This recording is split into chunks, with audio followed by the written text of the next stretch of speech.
साड़ी वाला ससुराल। पाठक परिवार की सारी औरतों को साड़ी में ही रहना पड़ता। घर की बड़ी बहू काजल बहुत ही सीधी और भोली भाली रहती है। सास रेवती भी हमेशा साड़ी में ही रहती। रेवती के बड़े बेटे का नाम अंकुर और छोटे बेटे का नाम मोहित होता है। काजल बहू, चल सबको चाय नाश्ता परोसते हैं। तेरी साड़ी का पल्लू ठीक कर ले बेटा। जी हाँ माँ जी। छोटे बेटे मोहित की शादी दृष्टि नाम की एक लड़की से होती है। दृष्टि को अपने मायके में सारे कंफर्टेबल कपड़े, चाहे वो जीन्स हो, शर्ट हो, जैकेट हो या फिर पजामा, उन्हें ही पहनना पसंद था। लेकिन अब साड़ी वाले ससुराल में आने के बाद कैसे संभाल पाएगी दृष्टि अपनी साड़ी? आइए देखते हैं। हाय, मुझे तो बड़ी टेंशन हो रही है। ये इतनी वजनदार साड़ी, ये मुझ पर जच तो रही है ना?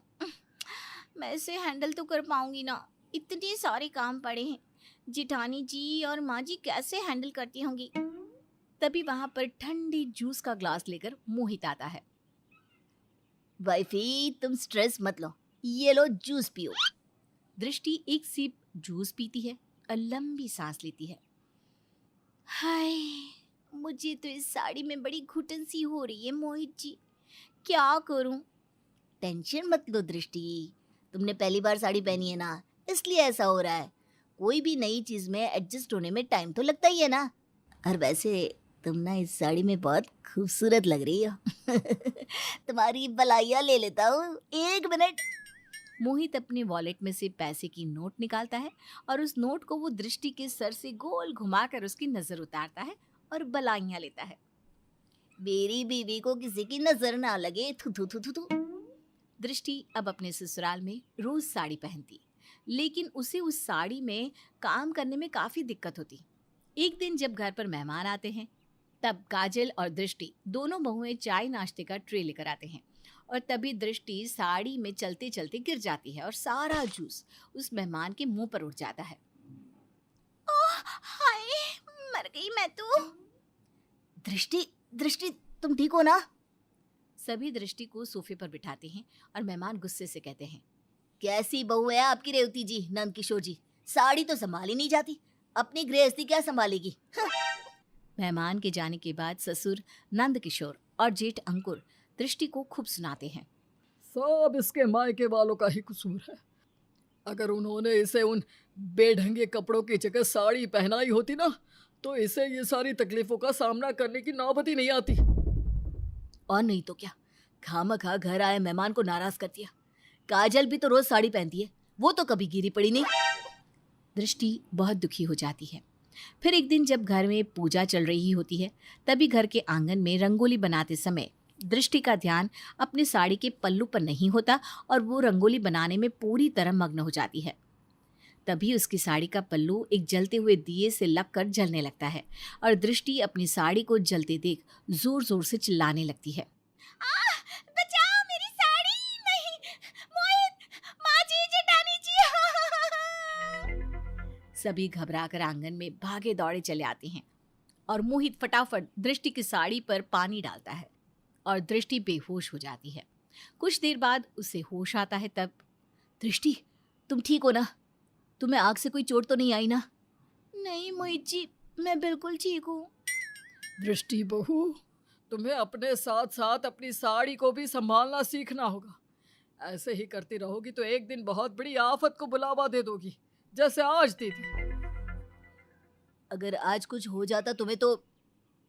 जो हुआ सो हुआ। बहू, ये ले, कुछ मीठा खा ले, अच्छा लगेगा। आग से घुटन हो रही होगी ना? रेवती दृष्टि को मिठाई खिलाती है। दिन ब दिन दृष्टि अपनी साड़ी को संभाल ही नहीं पाती और उसे अपनी साड़ी वाले ससुराल में एडजस्ट होने में काफ़ी प्रॉब्लम्स आने लगती हैं। एक दिन रसोई में काजल के साथ काम करते हुए दृष्टि कहती है, क्या लाइफ थी मेरी मेरे मायके में, एकदम स्वर्ग जैसी, और यहाँ ससुराल में एकदम नर्क जैसी।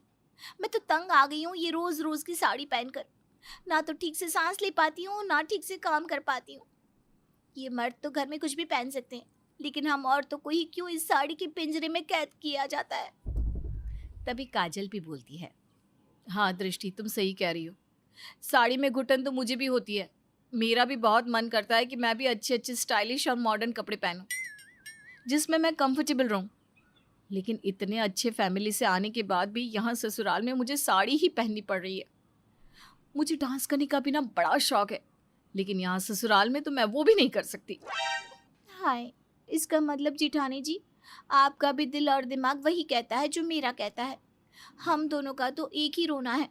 लेकिन जेठानी जी, आप अपनी बेड़ियों को तोड़ो। हम साड़ी को तो बंद नहीं करवा सकती इस घर में, लेकिन नाचने पे किसी ने पाबंदी नहीं लगाई है। चलो। दृष्टि और काजल दोनों देवरानी जेठानी प्लान बनाती है और मिलकर छत पर जाकर नाचती है और अपने डांस का शौक पूरा करती है। झूम बराबर झूम बराबर झूम बराबर झूम। दोपहर का वक्त है, सभी पड़ोसी सोए होंगे। आप दिल खोल कर नाचो जेठानी जी। ये दोनों भी ठुमके लगा लगा कर नाचती हैं, लेकिन जो नहीं होना था वही होता है।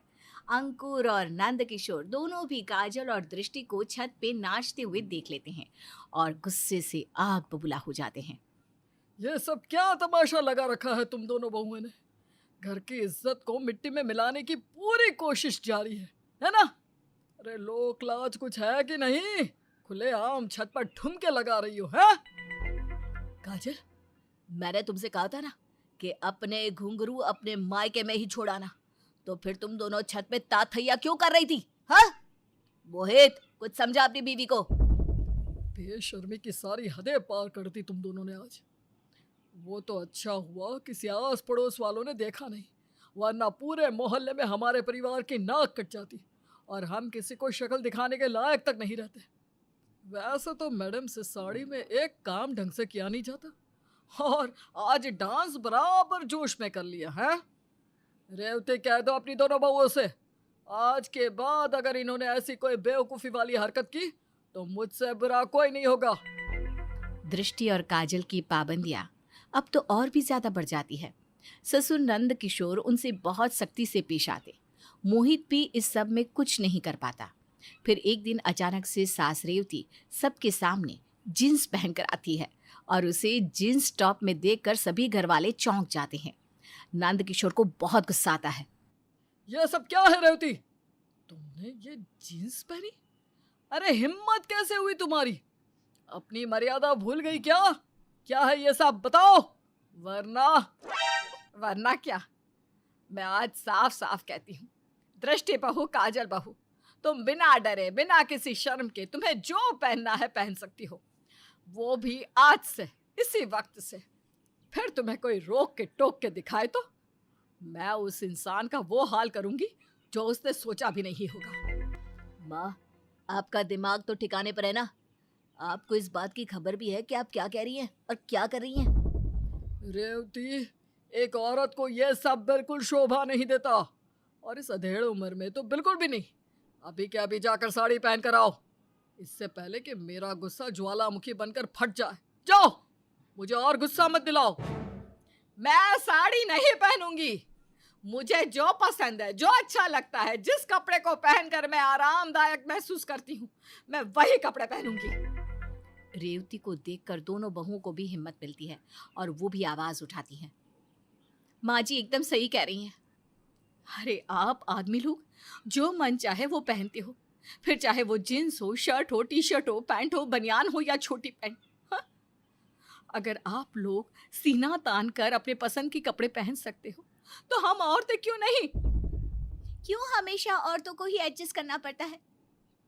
हमें भी अपनी जिंदगी अपने उसूलों से, अपनी इच्छाओं से जीने का पूरा पूरा हक है। आज के बाद अगर आइंदा से किसी ने हम पर रोक टोक की तो फिर मुझसे बुरा कोई नहीं होगा, समझे नंद किशोर पाठक जी? रेवती, दृष्टि और काजल तीनों का गुस्सा और उनकी हिम्मत देखकर नंद किशोर और अंकुर की बोलती बंद हो जाती है। वो दोनों उनकी हिम्मत से डर जाते हैं और फिर रेवती, दृष्टि और काजल ससुराल में अपने पसंद के कपड़े पहनने लगती हैं और उन्हें कोई नहीं रोक पाता।